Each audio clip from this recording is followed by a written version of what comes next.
Tabe salamat linguna latai, salam sujud karende melempang. Om Swastiastu. Perkenalkan, nama saya Krista, NIM 1800050, Fakultas Dharma Acarya, Prodi Pendidikan Agama Hindu, semester 6 kelas B. Baiklah, di sini saya akan membuat video praktek mengajar untuk memenuhi tugas mata kuliah micro teaching. Materi yang saya sampaikan pada praktek mengajar kali ini yaitu materi untuk anak SMP, materi tentang pokok-pokok ajaran Weda. Baiklah murid-murid, sebelum kita memulai pelajaran kita, alangkah baiknya kita membuka dengan Paramasanti. Om Swastiastu, Tabe salamat linguna latai, salam sujud karena melempang.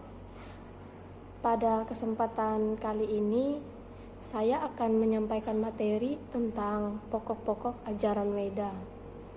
Yang pertama, kita akan membahas terlebih dahulu apa itu pengertian Weda.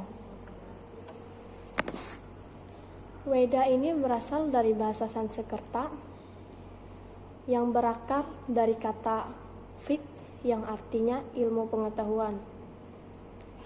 Tetapi tidak semua ilmu pengetahuan dapat disebut sebagai Weda. Weda adalah ilmu pengetahuan yang mengandung tuntunan rohani agar manusia mencapai kesempurnaan hidup atau parawidya. Weda juga mengandung ilmu pengetahuan tentang ciptaan Brahman atau aparawidya untuk tujuan memuliakan hidup manusia dan alam semesta. Weda disebut sebagai kitab suci. Yang pertama, sebagai berbentuk buku atau Alkitab. Yang kedua, disucikan oleh pemeluk agama Hindu, diyakini sebagai wahyu Tuhan. Dan yang ketiga, dipakai sebagai pedoman dasar hidup oleh umat Hindu dalam melakukan atau melaksanakan kehidupan dalam bermasyarakat. Baiklah murid-murid, Weda ini juga sering disebut sebagai mantra, terutama ketika diucapkannya dengan hikmat oleh para sulinggi. Baiklah, pada penjelasan yang tadi saya sudah menjelaskan pengertian Weda. Sekarang kita akan memasuki materi yang selanjutnya, yaitu materi yang kedua, pokok-pokok ajaran Weda. Pokok-pokok ajaran Weda ini apabila dikaji lebih mendalam, sesungguhnya ajaran suci Weda yang bersumber dari wahyu Tuhan yang mengandung pokok-pokok ajaran. Yang pertama yaitu tuntunan hidup manusia. Ajaran suci Weda ini berisi tentang aturan tingkah laku manusia, berupa anjuran untuk berbuat baik, larangan untuk melakukan kejahatan, ganjaran bagi mereka yang melakukan perbuatan baik, dan hukuman bagi mereka yang melakukan kejahatan. Selain itu, Weda juga mengandung ajaran pokok tentang cara memuliakan Tuhan. Pokok ajaran Weda ini memberikan motivasi kepada umat untuk selalu berbuat baik dan takwa kepada Tuhan Yang Maha Esa. Yang kedua, ajaran yang relevan sepanjang zaman. Menurut Weda itu sendiri, wahyu Tuhan ini tidak ada awal dan tidak ada akhirnya. Weda selalu menjadi solusi terhadap permasalahan umat manusia sepanjang zaman di semua belahan dunia ini. Weda adalah tuntunan bagi umat beragama, terutama umat yang beragama Hindu, dalam melangsungkan kehidupannya, baik dalam berkeluarga, bermasyarakat, dan bernegara. Weda sesungguhnya sangat lengkap dan sempurna. Dari masalah hidup dalam kandungan manusia, meninggal dunia sudah diatur dengan baik di dalam Weda. Selain ada ajaran pokok yang sangat mendasar di dalam Weda, ada juga ajaran tentang ilmu kedokteran, ilmu perbintangan, ilmu perang, dan sebagainya ada di dalam Weda. Pada zaman sekarang manusia sudah mampu menciptakan pesawat, televisi, telepon, dan sebagainya. Sesungguhnya murid-murid pada zaman Weda itu sendiri, hal itu sudah ada. Weda dengan ajarannya tetap relevan sepanjang zaman. Baiklah, kita lanjut ke materi yang selanjutnya, yaitu tentang nilai-nilai yang terkandung yang ada di dalam Weda. Weda sebagai wahyu Tuhan mengandung nilai-nilai universal yang bisa berlaku di mana saja, kapan saja, dan terhadap siapa saja. Nilai adalah ukuran tingkah laku yang ideal harapan masyarakat. Apapun nilai yang terkandung di dalam Weda, antara lain yang pertama yaitu pengorbanan, keikhlasan atau yatnya. Yang kedua, kebenaran atau satya. Yang ketiga, kasih sayang atau ahimsa. Yang keempat, kemurahan hati atau daksina. Yang kelima, sedekah punya atau dana. Yang keenam, menghindari judi atau aksa. Yang ketujuh, kemuliaan swati partam. Yang kedelapan, keharmonisan. Yang kesembilan, keindahan. Yang kesepuluh, persatuan. Yang kesebelas, anti kekerasan. Yang kedua-belas, kewaspadaan. Yang ke-13, kesucian hati. Yang ke-14, kemakmuran. Yang ke-15 adalah kebijaksanaan. Kodifikasi Weda atau pengelompokan jenis Weda perlu diadakan. Memang tidak mudah untuk menghimpau ribuan mantra atau sloka dari Weda. Diperlukan orang-orang ahli Weda, wahyu, waktu, dan biaya yang tidak sedikit. Ribuan ayat telah diturunkan di berbagai tempat yang berbeda-beda. Teknologi percetakan zaman dahulu belum berkembang seperti sekarang, sehingga usaha untuk mengodifikasi Weda sangat berat dan memerlukan pemikiran serta perhatian yang serius. Untuk pertama kalinya, pengelompokan ajaran Weda diprakarsi oleh bagawan biasa, disebut juga bagawan biasa. Upaya ini sangat penting untuk kita apresiasi dan hargai dengan cara membantu melestarikan Weda sesuai dengan bakat, kemampuan, dan kedudukan kita sebagai masyarakat, terutama sebagai umat Hindu. Baiklah murid-murid, kalian sebagai siswa, maka cara untuk melestarikan Weda adalah dengan belajar dan berlatih setiap hari untuk tekun melaksanakan ajaran suci Weda.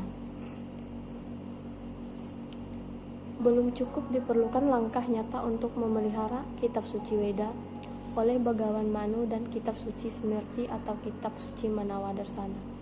Kitab suci ini diklasifikasikan menjadi dua kelompok besar, yaitu yang pertama Weda Sruti dan yang kedua Weda Smriti. Kelompok Weda Sruti itu sendiri merupakan kitab yang hanya membuat wahyu, sedangkan Weda Smriti adalah kelompok yang sifat atau isinya sebagai penjelasan terhadap Weda Sruti. Sedangkan demikian, kitab suci Smriti lebih operasional, mudah dipahami oleh umat Hindu dimanapun berada. Weda Sruti dapat dikelompokkan menjadi 3 bagian antara lain seperti berikut. Yang pertama yaitu mantra. Bagian mantra meliputi 4 himpunan yang disebut dengan Catur Weda Samhita, yaitu yang pertama Rig Weda Samhita, kumpulan mantra yang memuat ajaran umum dalam bentuk pujaan. Yang kedua, Sama Weda Samhita, yaitu kumpulan mantra yang memuat ajaran umum dalam bentuk lagu-lagu pujian. Yang ketiga, Yajur Weda Samhita, yaitu kumpulan mantra-mantra yang memuat ajaran umum mengenai pokok-pokok Yajur Weda. Yang keempat, Atharva Weda Samhita, yaitu merupakan mantra-mantra yang memuat ajaran yang bersifat magis. Yang selanjutnya yaitu Brahma. Kitab Brahmana adalah himpunan buku-buku yang disebut dengan Brahmana. Kitab Karma Kanda adalah bagian kitab Sruti yang kedua. Tiap mantra Rig Weda, Sama Weda, Yajur Weda, dan Atharva Weda berisikan himpunan doa-doa yang dipergunakan dalam upacara yatnya. Baiklah, yang selanjutnya yaitu Upanishad. Kitab ini membahas tentang teori ketuhanan karena isinya bersifat rahasia. Upanishad yang tergolong Rig Weda antara lain Atarya, Kaustataki, Nandabidu, Atma, Prada, Saubagya, dan Bahuswarsa dan Panisat.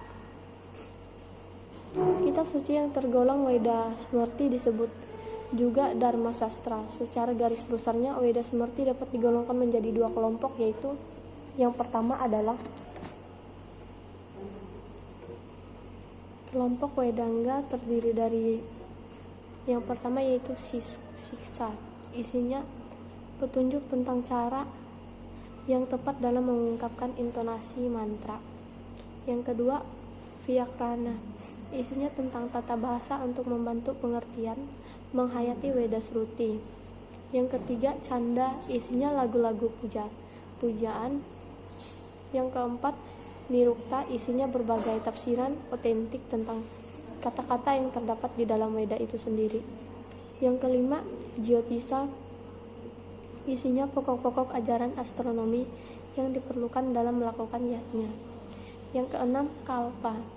Kalpa ini berisikan tentang tata cara melakukan yatnya, penebusan dosa, upacara keagamaan, upacara kematian, tata hidup bermasyarakat, dan bernegara dalam pelaksanaan yatnya bagi orang yang telah berumah tangga.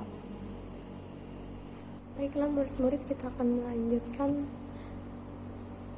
kelompok Upaweda yang selanjutnya. Kelompok ini terdiri dari cabang ilmu seperti bagian dan jenis-jenis itihasa. Itihasa dapat dikelompokkan menjadi dua, yaitu bagian Ramayana dan Mahabharata. Epos Yamarana terdiri dari 7 kanda, antara lain Balakanda, Ayodhya Kanda, Aranya Kanda, Histida Kanda, Surakanda, Yudakanda, dan Uttarakanda. Jenis-jenis Purana yaitu kumpulan cerita kuno yang isinya sendiri tradisi setempat seperti Brahmana Purana, Brahman, Vaivarta Purana, Markandeya Purana, Bhawisya Purana, Wawana Purana, Brahma Purana, Wisnu Purana, Narada Purana, Bhagavata Purana, Garuda Purana, Padma Purana, Waraha Purana, Matsya Purana, Siwa Purana, Skanda Purana, dan Agni Purana. Arta Sastra merupakan ilmu pemerintahan negara yang isinya pokok-pokok pemikiran politik, antara lain kitab suci Usana, kitab Niti Sastra, kitab Supraniti, dan Arta Sastra. Baiklah murid-murid, saya akan melanjutkan penjelasan yang selanjutnya, yaitu kita akan membahas tentang upaya mengajarkan Weda. Weda adalah ilmu yang terbuka untuk dikaji atau diuji oleh para ilmuwan. Semua boleh mempelajari dan meneliti tentang kebenaran Weda dengan tidak memandang dari golongan apa. Sebagai umat Hindu, kita harus menjadi pelopor dan mempelajari dan mengamalkan ajaran suci Weda. Jangan sampai di rumah tangga umat Hindu tidak ada satupun kitab suci Weda. Walaupun ada kitab suci Weda, tetapi hanya disakralkan untuk diberi sesajen saja. Kitab suci Weda seperti ini menjadi monumen mati karena tidak pernah dibaca. Gara ini sungguh amat salah.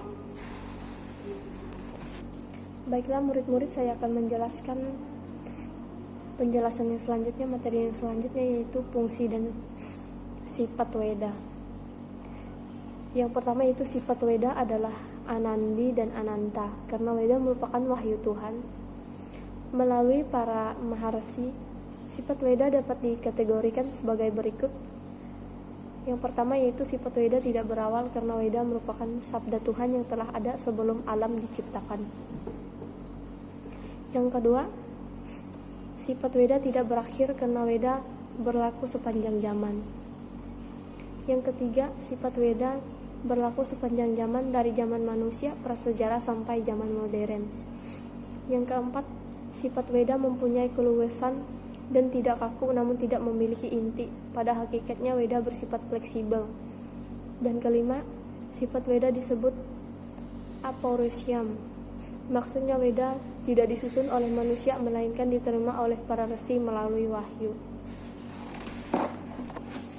Adapun fungsi Weda, yang pertama yaitu Weda sebagai sumber kebenaran, sumber etika dan sumber tingkah laku bagi umat manusia.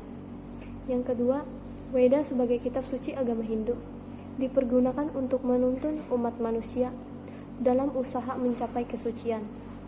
Yang ketiga, Weda sebagai sumber ajaran kebenaran sehingga diutamakan oleh umat manusia di dunia ini. Jadi, dapat dikatakan bahwa Weda merupakan keyakinan yang sangat mendasar untuk mencapai tujuan akhir atau moksa. Baiklah, sekian materi yang bisa saya sampaikan, yang bisa saya jelaskan juga. Saya akhiri dengan Parama Santi. Om Santi, Santi, Santi, Om Sahe. Terima kasih.